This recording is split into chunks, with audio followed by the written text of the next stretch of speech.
for some reason, governments can't seem to understand that the commercial heartbeat of any economy is transport. And what I'm trying to get across to them is actually, if you actually lower the cost of transport, you actually reduce inflation, you lessen the cost of living crisis, and fundamentally, it would help the economy hugely. Coming up on British Thought Leaders, I sit down with Howard Cox, founder and CEO of Fair Fuel UK, one of Britain's most successful campaign groups. Howard's lobbying of the government is thought to have saved the British taxpayer huge sums of money, potentially amounting to tens of billions of pounds. Every single person that drives a car wants to keep their car. They don't want to be told what car they need to drive or how that car should be fueled, and they want to afford to be able to drive that car. He talks about the dangers facing motorists from soaring fuel prices. So these rich trillionaires in the Middle East can control, and they're holding us to ransom in the West. To restrictions that prevent driving in cities like low-traffic neighbourhoods, 15-minute cities, and expansion of the controversial ultra-low emission zones that charge drivers for using the roads. One of the most important freedoms in our lives is actually the freedom to travel, get in our car and go anywhere we want. But we're now told we can't go anywhere we want. I'm Lee Hall and this is British Thought Leaders.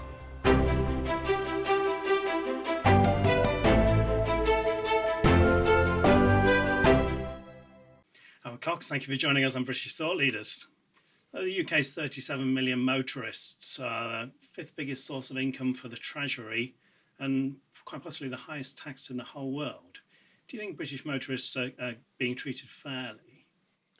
Well, for the last 13 years, I've been fighting a campaign that is actually for motorists who are not being treated fairly. There's no doubt about it that, and I'll give some congratulations to Rishi Sunak when he was Chancellor. He did drop fuel duty by 5p in 2022, and that was fantastic news. And so we're not the highest tax motorists in the world, but out of nearly 250 countries, we're up in the top 5 always.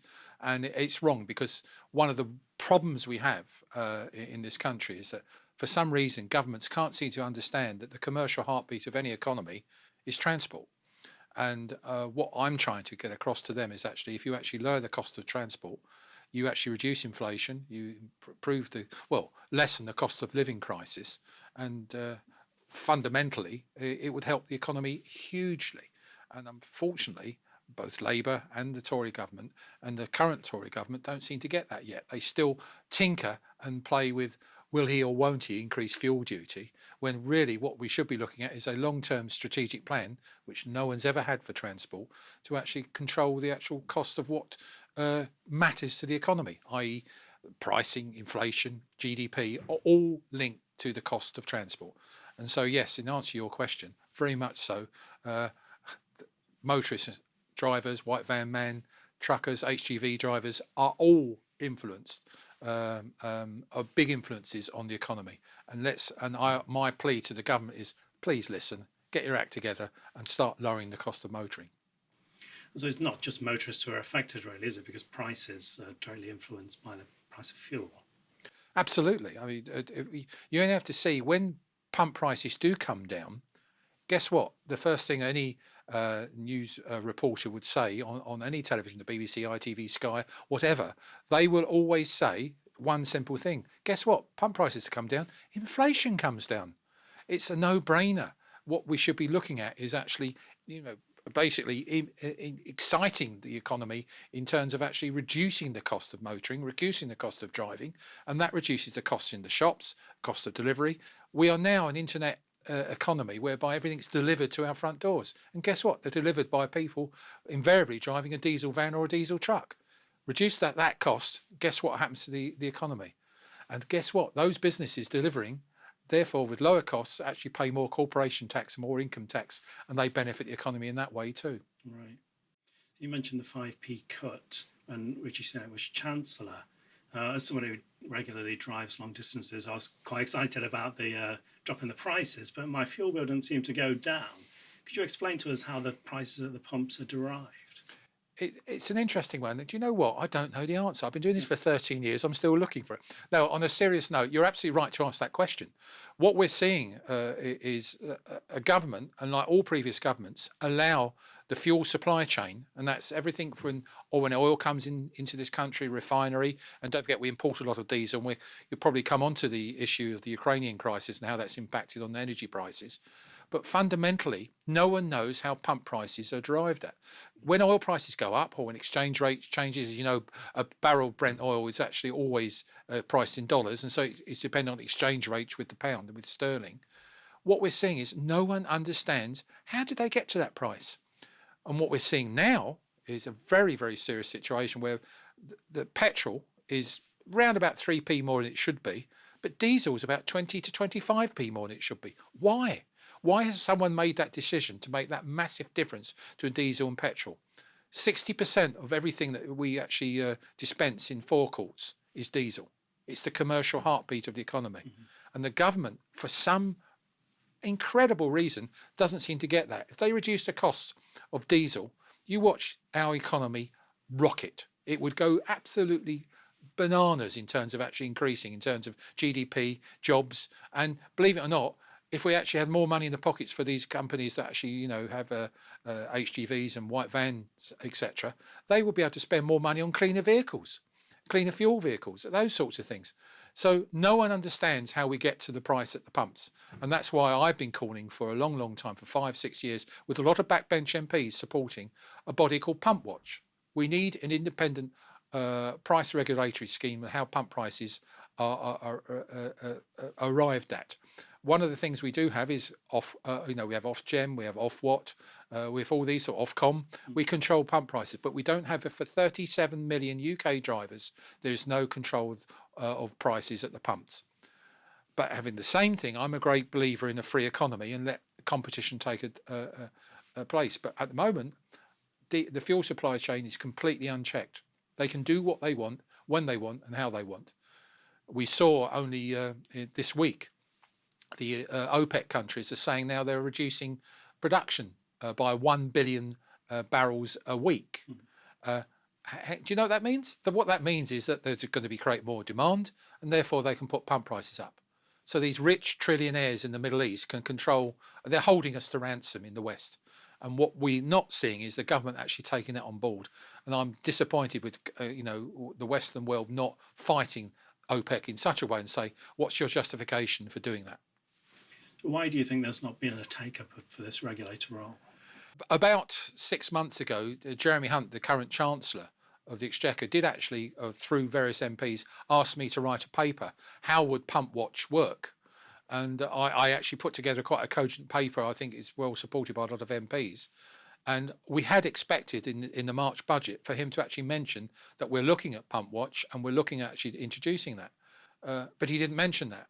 I'm delighted he froze fuel duty, but that's not enough. And then we hear only recently that he's talking about this is the last year that we're going to freeze fuel duty. You probably remember in the autumn statement of November 22, he didn't mention even fuel duty. And the first time in my 13 years of campaigning that a Chancellor hadn't mentioned anything to do with fuel duty. Instead, we saw the OBR, the Office of Budget Responsibility, only a couple of days later in a press release or a press conference, actually say they're going to increase fuel duty by 23%. That's 12p increase at the pumps per litre. And believe it or not, with VAT on top of the fuel duty, that's nearly 15 pence increase. That's £8 for an average family car driver. That's not sustainable, and it's stupid, and it would destroy any recovery following the COVID problems we've had. So why they're not doing it, I don't know. I'm fighting like mad. There's a lot of backbench Tory MPs, people like Priti Patel, Andrea Leadsom, Craig McKinley, Jonathan Gullis, a lot more who are actually backing Pumpwatch. It will be in his interest if they want to get elected next year, in the general election year, to actually get on the side of motorists rather than aggravating and threatening them with the same old position, will he or won't he increase fuel duty? The car makers are being told they need to ration their sales of petrol and diesel cars over the next 7 years, and then we're looking at an outright ban in 2030. How do you think this is going to affect the average Brit? Well, I've got 1.7 million supporters of Fairfield UK, and most of my inbox of about 2,000 emails a week is full of people, what do I do? Or do I buy an electric vehicle? Do I buy a hybrid? What's going on? Hybrids are being banned in 2035. We're the only country in the world are going at 2030 in terms of banning new diesel and petrol sales. Why they've come to that? Boris Johnson, when he first came to become Prime Minister, it was 2040. Then it moved to 2035, and then at a whim, it suddenly became 2030. We're the only country in the world saying that you cannot buy a new diesel, new petrol car after 2030. What they need to do and recognise, and I've spent through our campaign a lot of money with the backing of the Motorcycle Action Group and the Alliance of British Drivers. I have actually put together an economic analysis by the CEBR. They put together this. It's an independent report that shows this, and this is very important to your viewers and listeners, that you must understand that the 2030 ban will cost 5 times more any alleged environmental benefit. So and to get that in perspective, we're looking at there'll be about £75 billion worth of benefit for environmental jobs and all those sorts of things because of the green economy, but it's going to cost us 400 odd billion more to get that. That doesn't make sense, does it? That's some incredible figures. It seems in Europe they're already pushing back against this. There's this Efuels idea. Well, suddenly we're seeing some common sense. The problem we have with e-fuels, which I support, because what that means is you can put an e-fuel into an existing internal combustion engine, a petrol or diesel engine. There might be a little bit of a tweaking we have to do, but fundamentally you can just replace petrol and diesel with synthetic petrol and diesel, and that's what it's about. But what I'm worried about is that the actual cost of producing synthetic fuels is actually very expensive. It uses a lot of energy, a lot of expensive energy. The problem we have is that the government are so wedded to the electric vehicle. And the electric vehicle is not the solution to actually getting us out of so-called saving the planet. What we should do is allow competition to take place and allow clean fuel technology to evolve. If we allow clean fuel technology to evolve, whether it's electric, hydrogen, synthetic fuels, e-fuels, all those sorts of things, they should be running in parallel. And whichever wins the battle, the best way of actually lowering emissions, Fairfield UK supports. So there's a lot of talk about saving the planet, net zero, etc. But it seems the solutions put forward are usually take away freedoms, charge motorists more. What are your thoughts on some of these measures, such as the Euless areas, the 50-minute cities?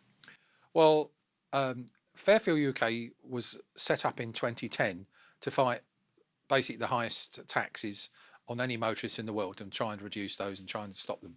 And I'm proud of the fact for the last 13 years we've managed to get a freeze. In fact, we've got a 6p reduction, a penny cut by George Osborne in March 2011, and in 2022 we got a 5p cut from Rishi Sunak.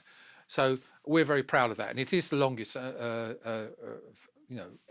any freeze, in any duty, on any levy that's ever occurred. In answer to your question, Fairfield UK has evolved now. We're fighting all sorts of battles. And one of the most important battles is the freedom to drive. I mean, one of the most important freedoms in our lives is actually the freedom to travel, get in our car and go anywhere we want. But we're now told we can't go anywhere we want. We've got low traffic networks. We're told that if we haven't got the right sort of emission in the car, you're going to be paying an extra £12.50, and then you've got the congestion charge on top of that. And guess what? Those sorts of restrictions hit low-income families. It's a regressive tax. It hits small businesses. Take, for example, only last week I got a very long email, very emotive email from someone who is a plumber. And he comes in from Bromley, which is just outside London, which is subject to this new Euless expansion that Sadiq Khan is wanting to push on to us in August of this year. And he comes in every day to do quotes into the central London. And he's now being told that if he drives into London and the Euless expansion zone, he's got to pay £12.50. There's no guarantee that he's going to get the business from those quotes, and he's gambling. And he simply said on his business future, and he said he's not going to do that. He's not going to work in London again, and he's not the first to say that. And then you've got someone who works shift work, something like a midwife who works overnight. They've got to pay taxis for 2 days. And I'm afraid these people are on low incomes. It hits low-income families and it hits low-income drivers and small business the hardest.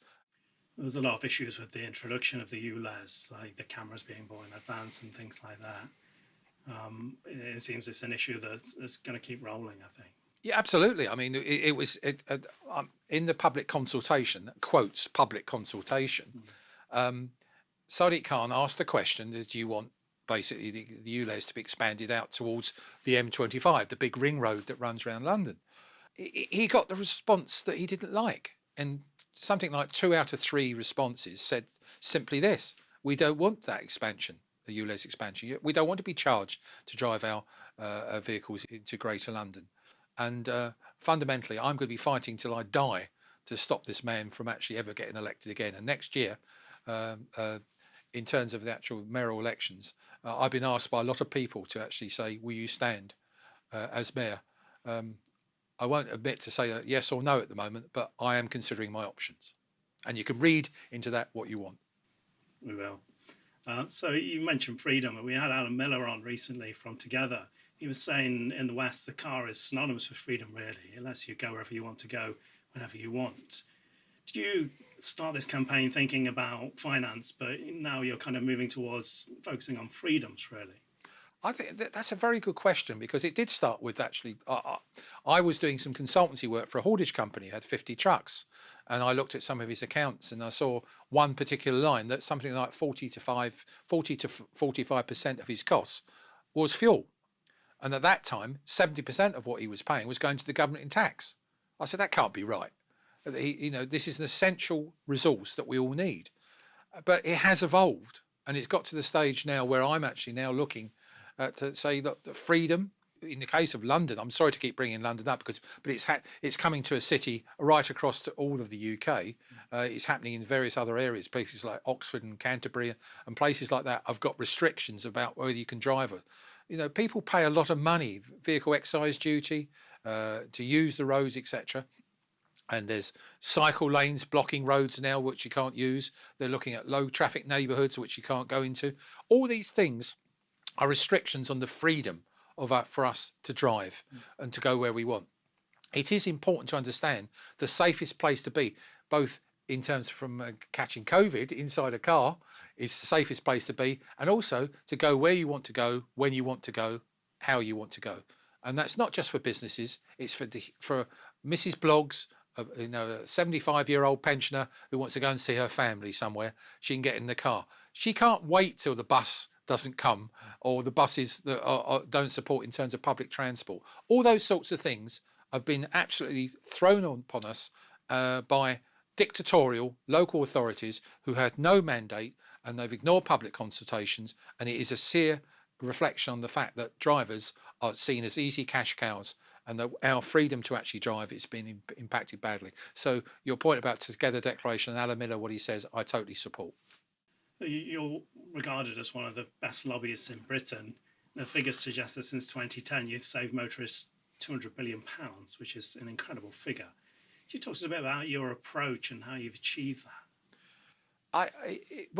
It's people power. You in 2010, when if you remember rightly, Prime Minister Cameron and the Chancellor of Exchequer George Osborne, they got in place.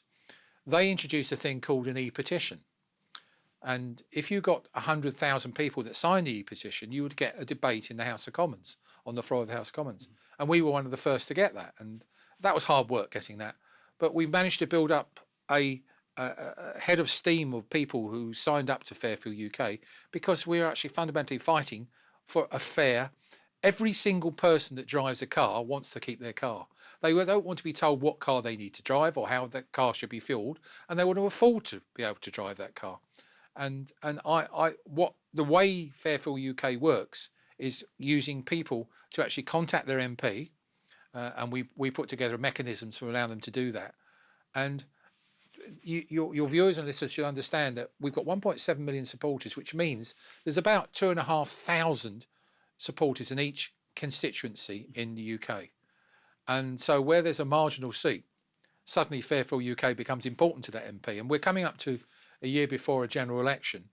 It's funny how I've got lots of MPs calling me saying, oh, we support drivers and motorists. And I say the proof is in the eating. Show us that you do, and we're back here. And as I repeat, etc., I will be fighting tooth and nail, and I'm approaching 70 now, and I've still got the energy to do this, to actually make sure that drivers, and by definition, what they actually deliver to the economy, we will be fighting like mad to make sure that common sense prevails, because at the moment, all we're seeing is cash grabbing approaches rather than actually incentivizing drivers to help the economy. When it comes to the media and the portrayal of drivers in the media, do you think they get a fair ride? No. And it's a good question. Do they get a fair ride? I like that. No, they don't. I mean, there's a lot of. There is. I hate these labels of left wing, right wing type approaches.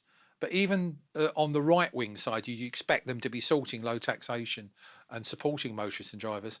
They're not doing it because they're being bombarded by this anti-driver, woke, green, well-financed green attack on drivers.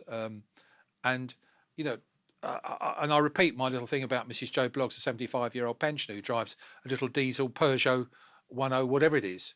This little car that she drives, she has to go and see her family. She has to go to Tesco's to shop. She has to go to the doctors to sort out her medical ailments, all those sorts of things. And yet she feels penalised and as though when she gets in her car, she's killing off the planet. She's not. I'm not saying that cars don't generate emissions, but they're not the responsibility, or they're not responsible for the state of our planet. And I repeat, on a bigger picture, and I'm asked this a lot, only 1% of the emissions that comes from the UK impacts on global warming. The other 99% come from places like India, South America, North America, etc., China. They're not going to do anything. They're building coal mines, all the sorts of things. We cannot do anything here. And it's arrogant to think we can. And I challenge any of the politicians in government at the moment in time, stop trying to think that you can lead the world in actually reducing emissions. You can't. We've done enough. UK is one of the cleanest places on the planet. Stop this virtual signalling rubbish. We're seeing a lot of price rises at the moment. The cost of living crisis is hitting hard. We're seeing the most recent budget, there was no fuel duty rise, but the next one there could be. What can concerned people do? Well, obviously, I'm going to say, please sign up to fairfielduk.com and put your name behind that. It's free to do that. And only thing we'll ask of you is to sign a few emails to contact your political decision makers, MPs, local councillors, local authorities, to stop this madness and this attack on drivers. We have to fight like mad on this sort of thing because we are being dominated with people who believe that for some reason or another, what we can do can actually stop global warming. Before anyone attacks me on this, I'm not a climate change denier, but I do not believe there's a crisis. The climate change denier is called basically the weather. We had increases of CO2, and don't forget CO2 is actually a food for plants. We wouldn't have crops with, it's the basis of actually photosynthesis, which is a way of actually for plants to grow right across the world. But what we're being told, and we're being told lies in terms of actually what we are inflicting on this planet in terms of the Industrial Revolution. You wouldn't have this video now if it wasn't for the technology advances that we've made. We wouldn't have our smartphones. We wouldn't have our heating. We wouldn't be nice and comfortable. We wouldn't wearing the clothes we've got. But we have not impacting on this planet. There are cyclical things happening on this planet because of things like solar radiation, all sorts of things that are happening. It's nothing to do with us, and we can only do one thing, and that is actually make our economy grow, and that means actually lower taxation and putting more investment into actually clean fuel technology. I'm all for that. I'm all for actually lowering CO2 emissions and all those sorts of things, and NOx and particulates. This is an interesting one. Recently, a WHO report actually put together a league table of the most polluting particulate matter cities. And particulate matter, there's two sizes. There's a 10 micron size and a 2.5 micron size. And the 2.5 micron size is really indicated in severe things like carcinogenic cancers forming areas and things like that, and asthma and lung dysfunction. And we should be trying to stop those sorts of things. But the most polluted cities are, believe it or not, in India, in South America and all those things, etc. And guess where London is, for example? I'm sorry to keep picking London because there's other cities here, but London is 90th. Right. and the background actual levels of particulates in London is actually acceptable and below WHO worries.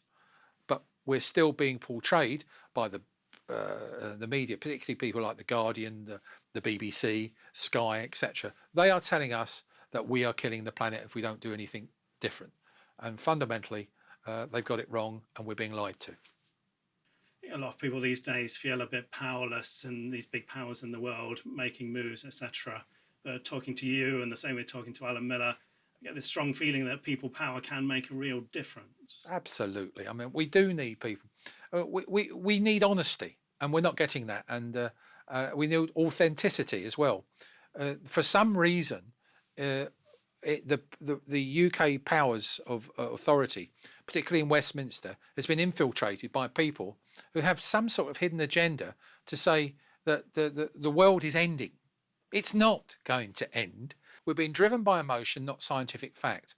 And I think we need some honesty. And where that's going to come from, I'm afraid it's not going to come from people like Bill Gates or WEF or the World Economic Forum. Those sorts of places now are actually scaring us and dictating policy based on emotion rather than scientific fact. So in answer to your question about it's within our power, people power, to do something about it. And Alan's got it dead right about that. Howard Cox, thank you for joining us on British Thought Leaders. It's been a pleasure.